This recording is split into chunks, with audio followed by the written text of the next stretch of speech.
This Steve Jones Show podcast is now loading. The Steve Jones Show podcast is presented by Sunbury Motor Company, Purdy Insurance, and Brewers Outlet.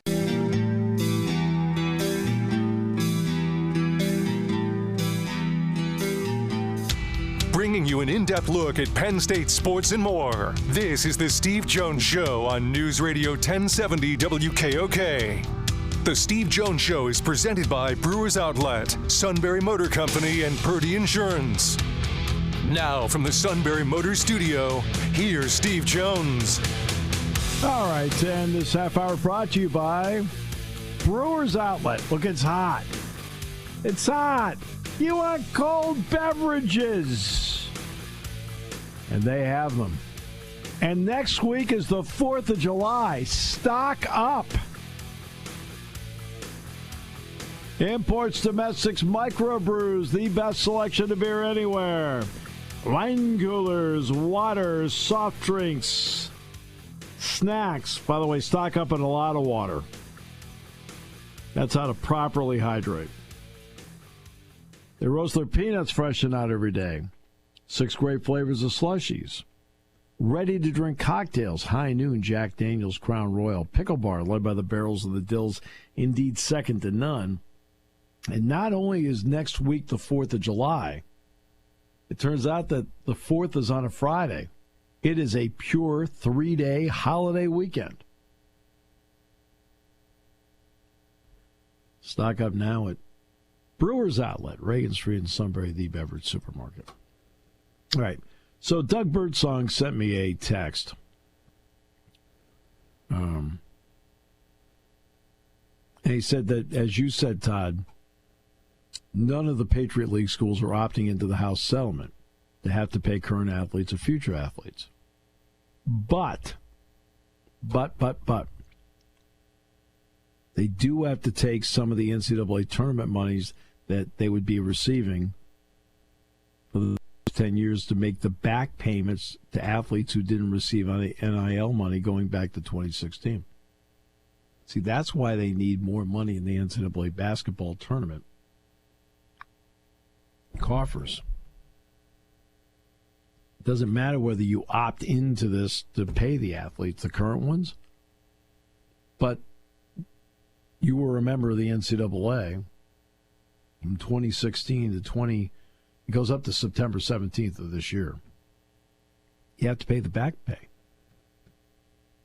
Well, since you received NCAA tournament distributions, your distribution is going to be reduced. That's the part that hurts them. So again, they can opt out of not paying athletes. Perfectly fine. But their NCAA distribution gets reduced like everybody else's gets reduced.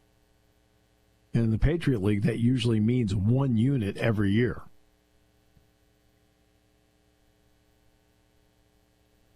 So what is it? I'm trying to think. Is it, what, 300? Is it $340,000 a unit?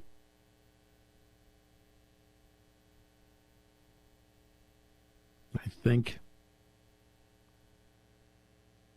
All right, and then multiply that times 6 years because it rolls over 6 years.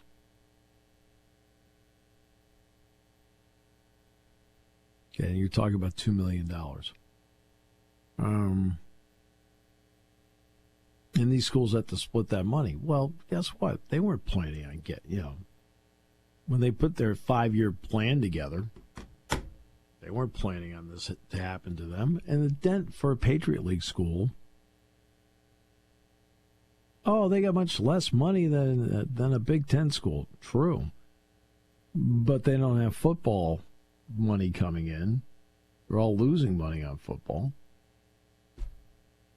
Like the NCAA tournament distribution is the big kahuna. And now it's been dented. So can the NCAA basketball tournament come up with more cash? And the one way to do it might be more inventory.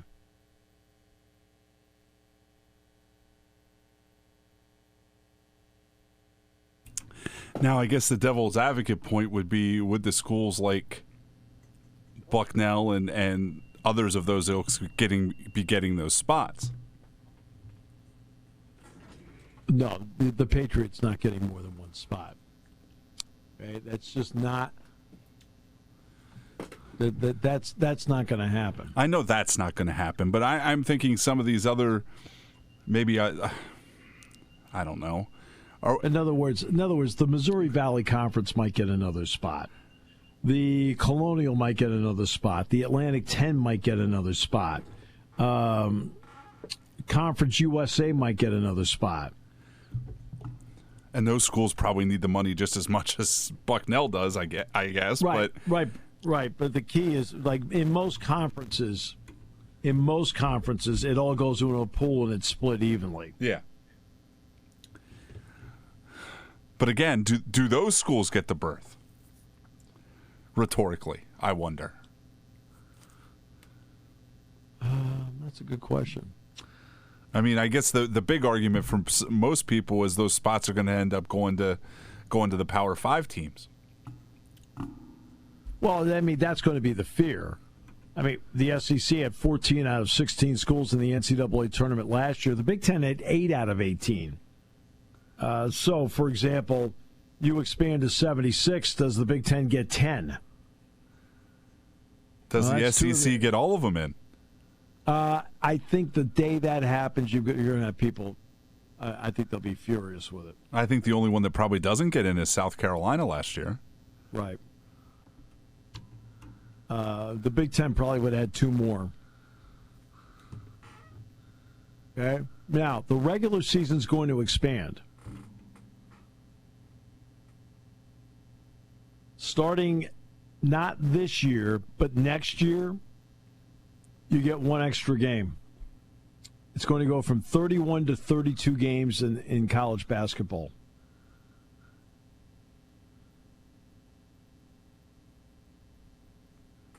You seem shocked. Not in the least. Okay, this is a 19-year run of 31-game schedules. Since 2006-2007, the format was 28 or 29. You know how I explained this earlier? 28 or 29 predetermined games plus the allowance for 3-game or 2-game multi-team events.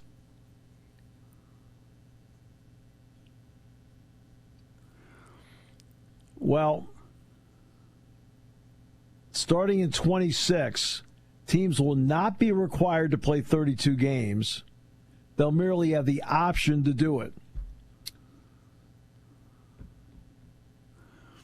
And you can expect almost all of them to do it. Do you think some of these Thanksgiving and Christmas tournaments then go away? I'm sure the bigger ones will still be around, but I mean, yeah, some of the bigger ones will be around, like Maui and Battle for Atlantis. Is there enough juice to get people to go to Charleston in November now? Actually, that Charleston tournament is well attended, well run. Yeah. So I mean, that probably survives. I think you might see more double headers,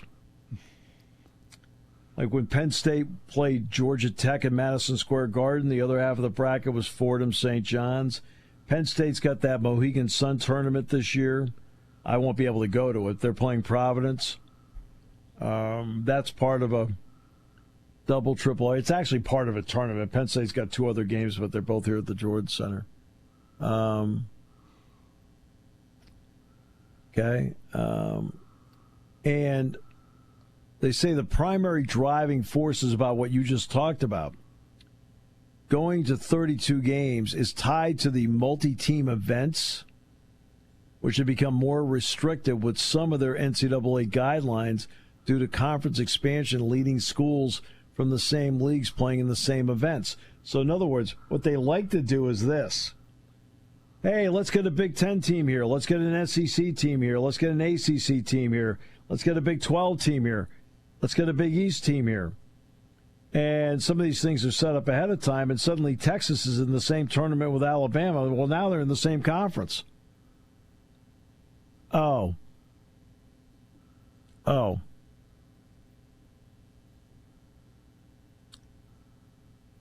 So, you have to do it now with a waiver to get that. And then sometimes these MTEs, the 3 games, became a problem to work through non-conference. You would think it would be easier in non-conference to work it through. Because, for example, Penn State's playing in that Mohegan Sun tournament. I can tell you that they're only going to play Providence in the Mohegan Sun. The other 2 games of, quote, the tournament will be here at the Jordan Center. Okay. That's like that thing Bucknell was doing with Southern Indiana, Duke, and somebody else, where they counted as it was tournament games on campus, and then everybody got to play at Cameron Indoor. Okay. There you go. It's probably something else Doug has to explain a little better than I did. Yeah, well, funny thing is, this will be my 44th season. I've never even seen Cameron Indoor. Never have seen it. I've done a game at the Dean Dome, but I've never been on the Duke campus. So the 32-game limit will include all games, meaning games against non-Division I opponents also count toward the total.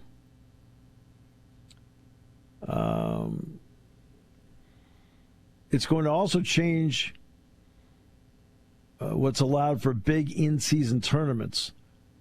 You now have these NIL incentivized player era festival. How about that one? You'll be able to schedule 3 or 4 games there, and it just counts towards your 32. And they're going to have 18 teams in the tournament this time. And they want to get it up to 32 teams by 2026. So now they're going to go to a 32-game model. The extra game is going to ease the restrictions they feel and allow more opportunities to schedule the way you want to. And they're hoping it brings about more high-profile matchups.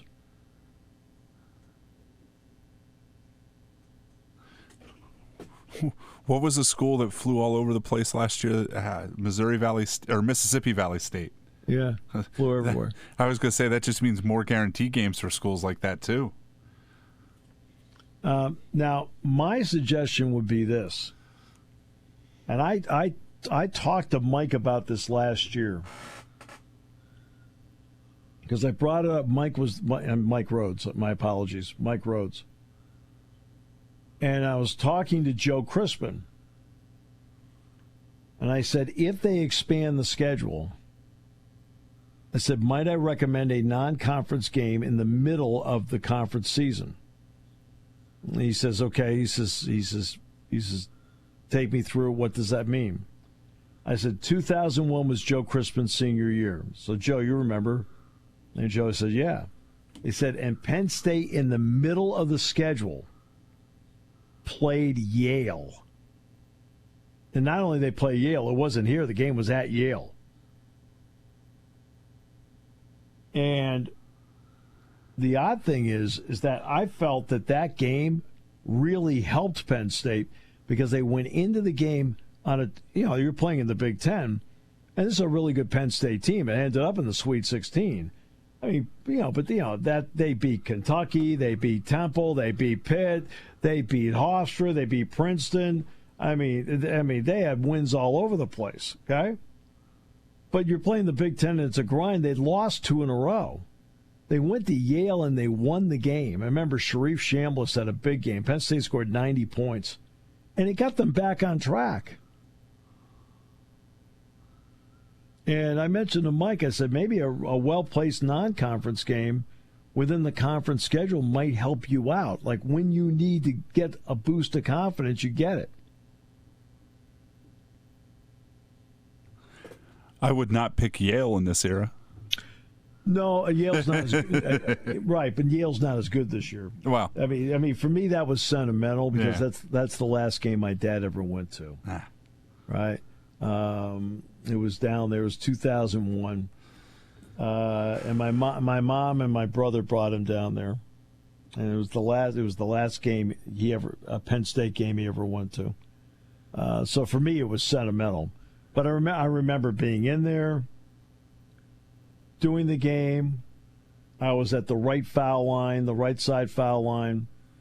Chambliss had a huge game. Penn State scored 90. It's kind of a wild, freewheeling game. It was actually a lot of fun. Now, Yale has been great the last few years. I'm not saying you play Yale either. And I'm not saying you play on the road. Okay? But I think and several coaches have said that they wouldn't mind, and I don't know, and Mike listened to this. I don't know, Mike didn't make any decision on it because I can tell you right now there are no non-conference games for Penn State this season that are during the Big Ten season. I mean, from January 1 on. Penn State's non-conference schedule will go from November 3rd to December 29th this year. There'll be 2 Big Ten games in there like they usually do. But once they get to the final 18 games of the Big Ten, plus the tournament, it's all Big Ten. But there are a lot of people saying that they might now, because of the 32 games, might schedule a non-conference game in the middle of a conference schedule. Last year, Illinois played Duke at Madison Square Garden. That didn't work out great for them. No, it didn't work out at all for Illinois. They got run out of the place. But I'm saying, that's just an example of a game that's like, oh, okay, it's a non-con game. Remember they used to do, and ESPN had a lot to do with this, and this was to their credit. Remember they used to do the, mid-major matchups in the middle of February? Yes. I can't remember what they called it, but I thought it was great. I do think I think when Griff played, I think Bucknell ended up in it one year.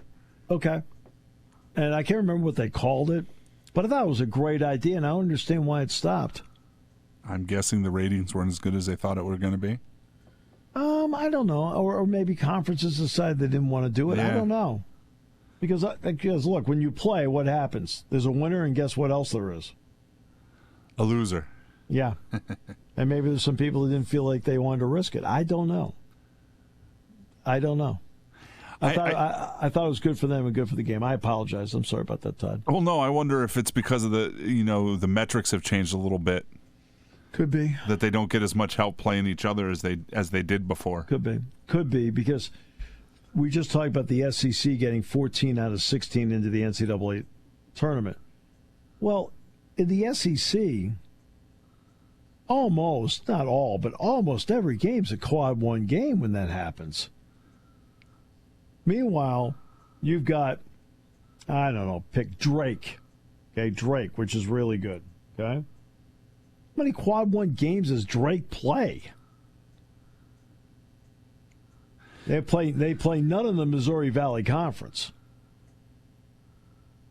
And let's be honest, probably a lot less than they want to play trying to schedule somebody that's going to be quad one. Well, I think Penn State played 16 quad one games last year. 16. That's more than half the schedule. They played 31. And Penn State ended up with more quad one wins than North Carolina. I mean, as poor as that middle to end of the season went, Penn State never fell out of quad one, did they? Themselves. Yeah, coming here was quad one. Yeah. Yeah, coming here was quad one. Neutral court would be quad one too. I mean, I mean, if that doesn't show the strength of the conference, nothing does. Right. Yeah. So this will be the last year at 31, and it'll go to 32 next year. And again, what does that potentially do as well? If you schedule it as a home game, it gives you more inventory.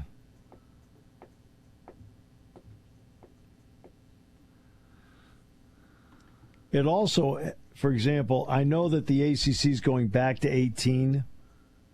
The Big 12 is going back to 18. I think going to 32 games here takes away the incentive of the Big Ten to go back to 18. I think the Big Ten will now stay at 20 because now they'll have 12 non-conference games.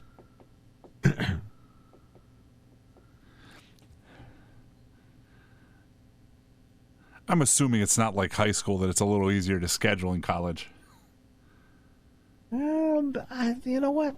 That's interesting. That's an interesting question, Todd.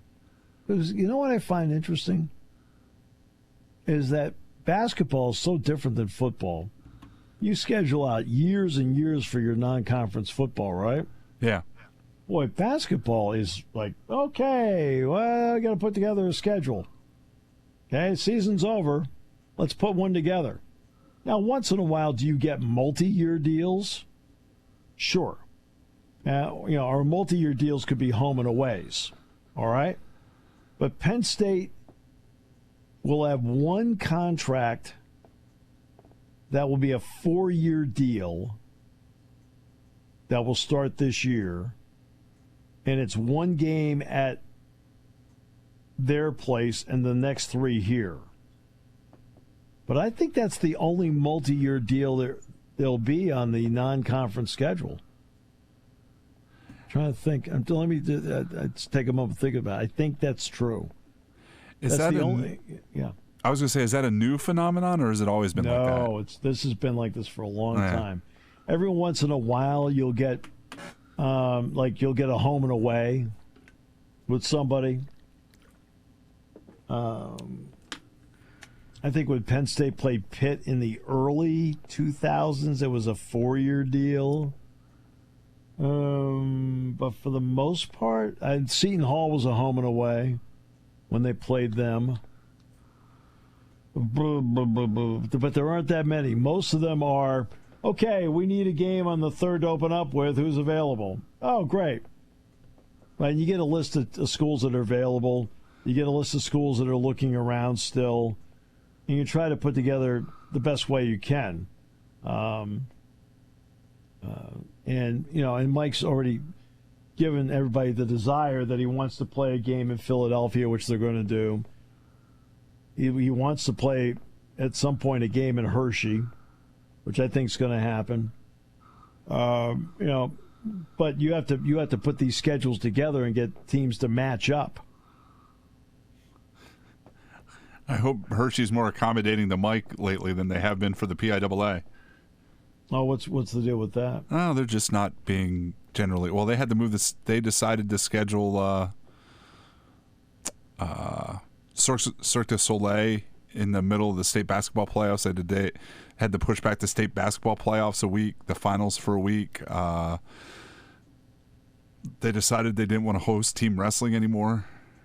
Oh, where's that going? It was at... Oh, that's team wrestling. Right? That's team wrestling. They ended up having to put it at Altoona this year, and I think it's moved to War Memorial in Johnstown for the next couple of years. That's not exactly pumping up the tournament, is it? No, and I wonder... It's one of those things. The team wrestling duels is either you're really into it or it's kind of like Kale's opinion on the national duels. Well, I'm with Kale on the national. Yeah. I mean, Kale's exactly right. I mean, there are schools around here that participate every year, and there's schools around here that have never participated in the team duels because they think it doesn't help them prepare for the individual championships. Yeah. No, like I said, Kale's right about it. Yeah. I mean, I understand people trying to come up ways to promote the sport, and I understand that. Time or just fun time. Doesn't matter what time it is because it's Brewers Outlet time. The beverage supermarket has the area's largest beer selection. Imports, microbrews, ciders, and domestics. Pick from over 100 ice-cold 12-packs and dozens of 24-ounce singles. Soda, snacks, hot sauces, fresh roasted peanuts. Make it one-stop party shopping, and don't forget the pickle bar. So whatever you're celebrating or just doing it up, Brewers Outlet, Reagan Street, Sunbury wants to see you. And thank you for your years of patronage. Hi, this is Season. For over 100 years, the Purdy Insurance Agency has been protecting families and businesses of the greater Susquehanna Valley and beyond. With the experience of our trained and knowledgeable staff, you can rest assured that your needs will be evaluated and met by some of the industry's best representatives. No matter what your insurance needs are, call Purdy Insurance today at 570-286-5855. Visit our website at purdyinsurance.com or check us out on Facebook to see what we can do for you.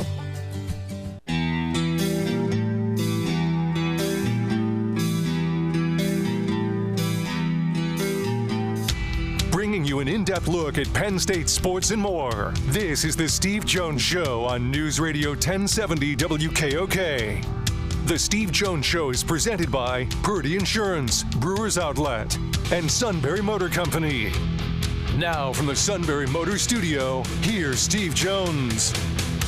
Sunbury Motors, 4th Street in Sunbury. Sunbury Motors, Kia, routes 11 and 15, Humbles Wharf, online, sunburymotors.com. Ford, Kia, Hyundai, best in new inventory, great pre-owned inventory with the Sunbury Motors guarantee. Terrific service department.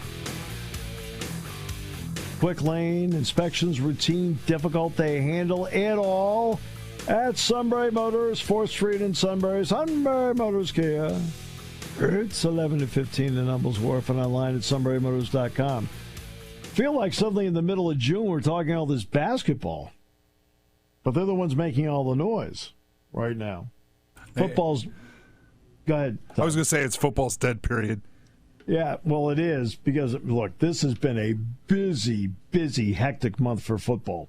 This is about the busiest month it is for any coach with the camps, the recruiting, and everything else that's going on.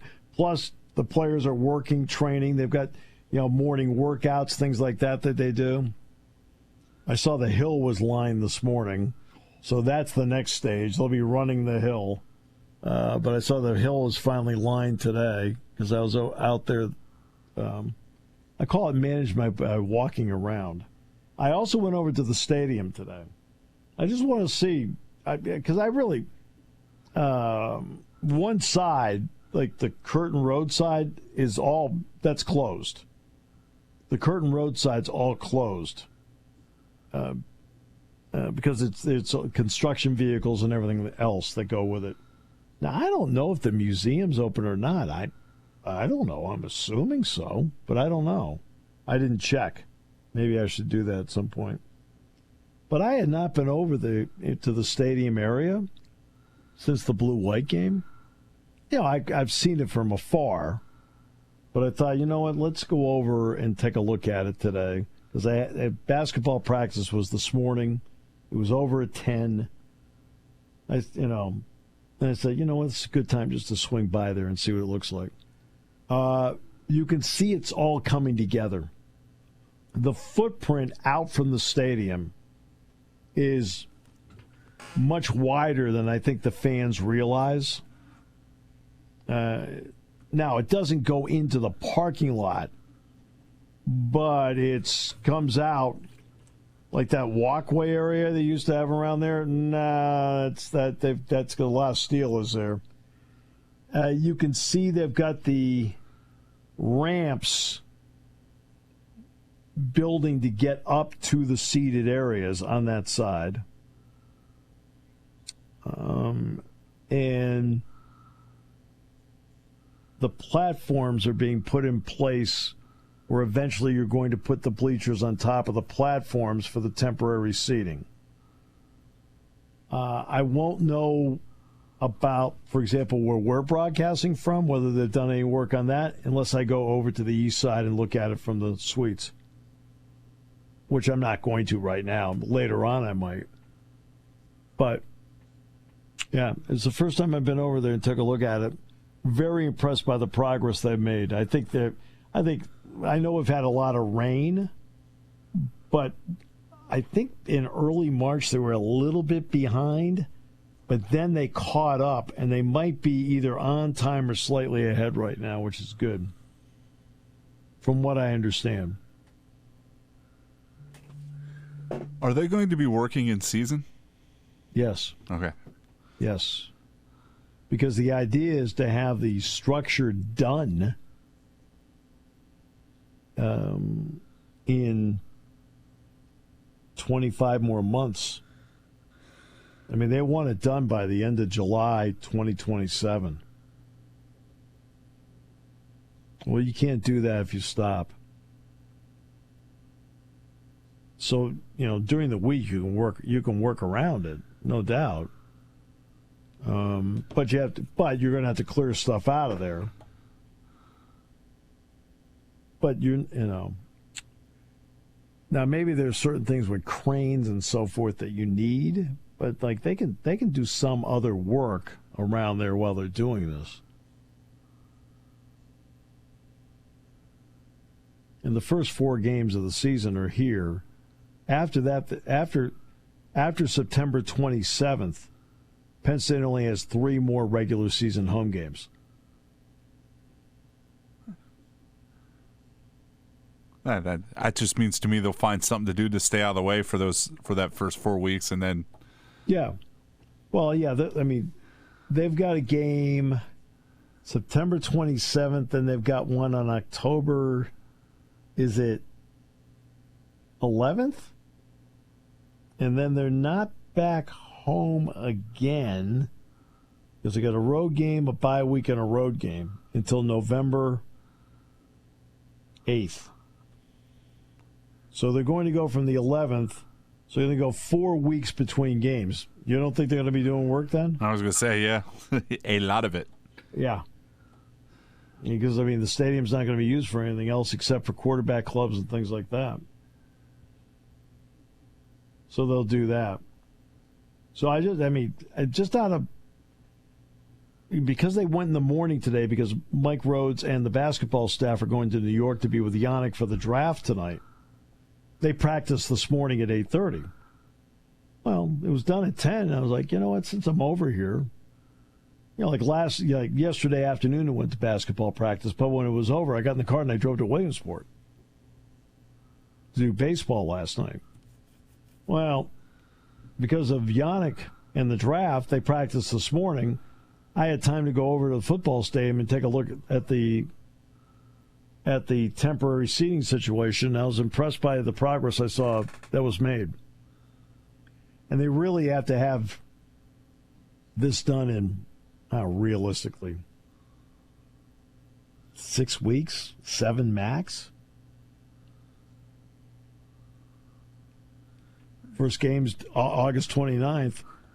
It's 2 months. I don't think you want to take the entire 2 months. No. Putting the seats on the 28th. What do you think? I think they're good. I hope everything's bolted right. Sure, it's great. But yeah, that's now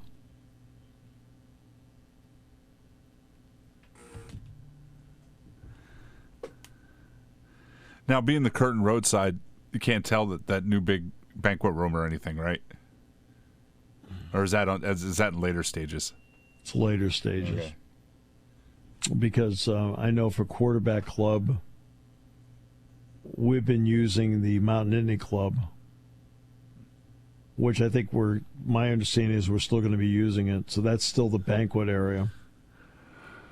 And didn't do any events this year over in the east side because they're doing construction over there too.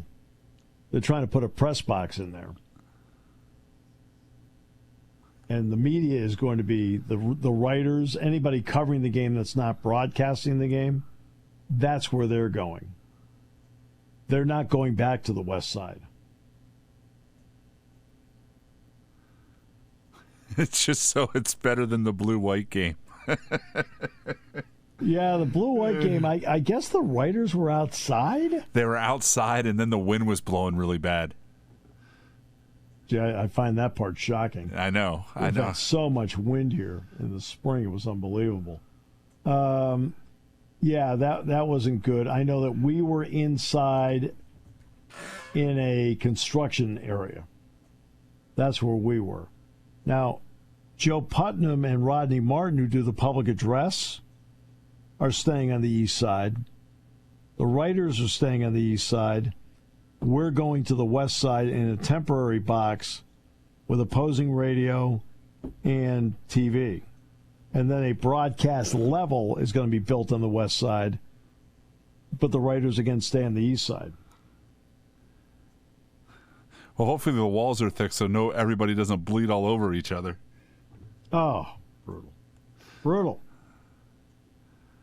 You sound like a high school football game with 3 radio stations in the press box. No, believe me, we're all pretty separated there. I can never hear any. I can't hear anything in other press boxes. A lot of times when we're in a press box, we're next to the coach's box. That could be even worse if it's thin walls. Right. No. I mean, I can't think of a time where we're all side by side. Anywhere.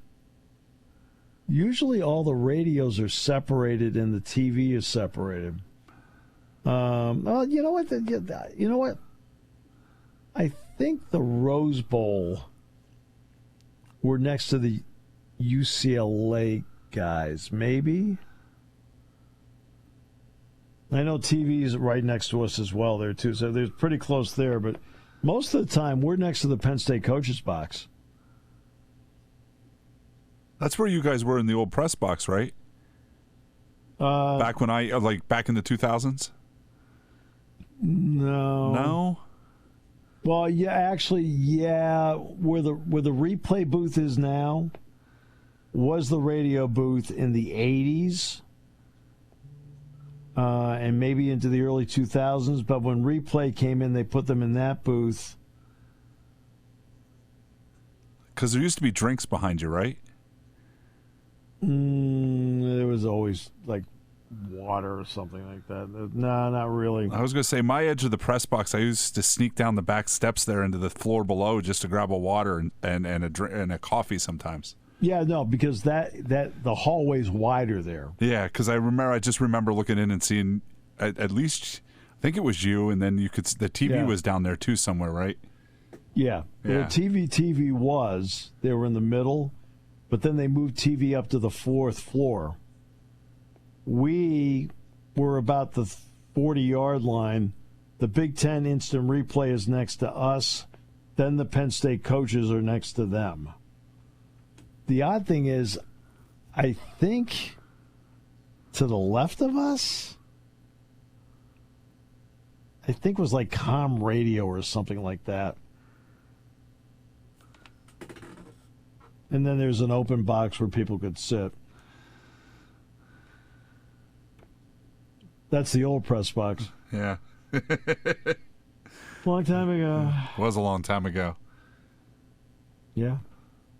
I was going to say, I think it's probably been 2007 since I've been up there.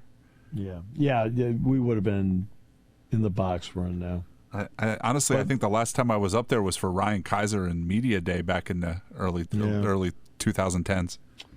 Yeah, because when we were in the 80s, and that was with Gil Santos and John Grant, then Lanny Fratteri was there, Bill Campbell, Bill Zimpher.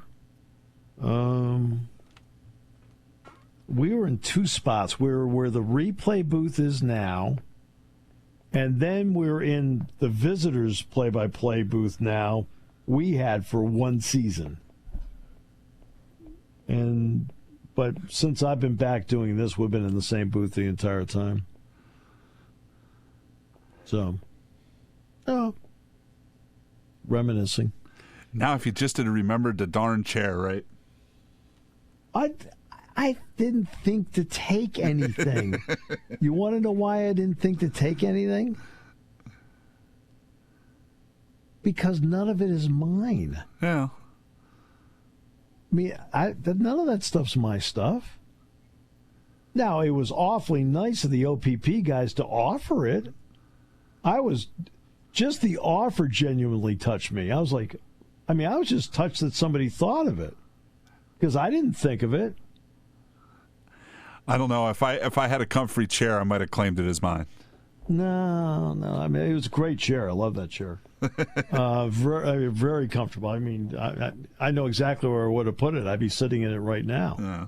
This is where I wanted to put it, was here doing the show when they mentioned it to me. But I never once thought about taking a single thing out of there, not even a pen. I mean, because none of that's my stuff. Yeah. I mean, just didn't even consider it. Never entered my mind. When the guy from OPP brought it up to me before the Northwestern game, I think it was Northwestern. Oh, I know what it was. No, yeah, it was the Northwestern game. No. Yeah, it was the Northwestern game. They hadn't blown it up yet. And I said, wow, if you could, that'd be awesome. And then when I saw him the next time, he seemed more disappointed than me. Yeah. But yeah, it was I'm going to miss that chair. Oh well. Yeah, but you notice how expanding the college football playoff, Todd, will give more money to the power schools. Okay? Which then helps make up for the $20.5 million. Expanding the college NCAA tournament makes a dent in the distribution losses for all the schools, and I think helps the smaller schools like Bucknell more than anybody else. Okay? That's if they can get the TV money to match up, okay? And maybe get a little bit more out of it. All right? Expanding to 32 games is another way to get more money into the coffers of schools by getting one extra game, whether you're a smaller school getting a guarantee to play someplace, or if you're a bigger school getting a home crowd in. So all these things are, they're trying to use the controllables of football and men's basketball to make up for potential financial canyons that are coming up. Now, you don't have to all go to $20.5 million. Like I said, the American's going to have a floor of $10 million. And Bucknell's opting, they're not going to do it, but their NCAA distribution is still going to be affected by it. So all these things that we talked about today, college football playoff expansion, more money, makes up for shortfalls. NCAA basketball tournament expansion to 76, the potential to make up for shortfalls. Adding a 30-second college basketball game, making up for potential financial shortfalls.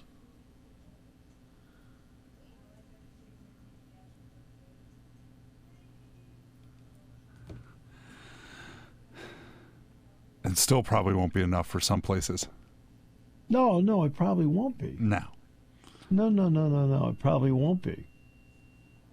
But, in other words, the NCAA, especially in the basketball front, on the basketball front, they have more control of it. College football playoff is separate. That's not an NCAA-controlled situation. College football playoff is incorporated.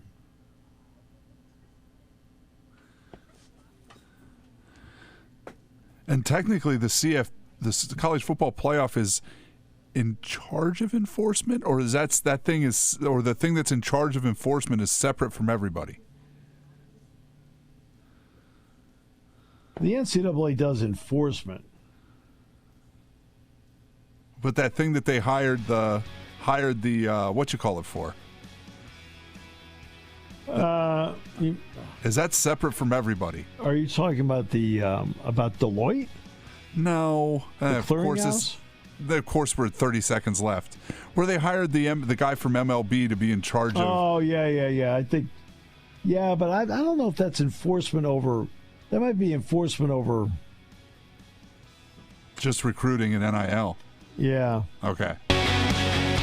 Party time, game time, or just fun time. Doesn't matter what time it is because it's Brewers Outlet time. The Beverage Supermarket has the area's largest beer selection. Imports, microbrews, ciders, and domestics. Pick from over 100 ice-cold 12-packs and dozens of 24-ounce singles. Soda, snacks, hot sauces, fresh roasted peanuts. Make it one-stop party shopping, and don't forget the pickle bar. So whatever you're celebrating or just doing it up, Brewers Outlet, Reagan Street, Sunbury wants to see you. And thank you for your years of patronage. Hi, this is Season. For over 100 years, the Purdy Insurance Agency has been protecting families and businesses of the greater Susquehanna Valley and beyond. With the experience of our trained and knowledgeable staff, you can rest assured that your needs will be evaluated and met by some of the industry's best representatives. No matter what your insurance needs are, call Purdy Insurance today at 570-286-5855. Visit our website at purdyinsurance.com or check us out on Facebook to see what we can do for you.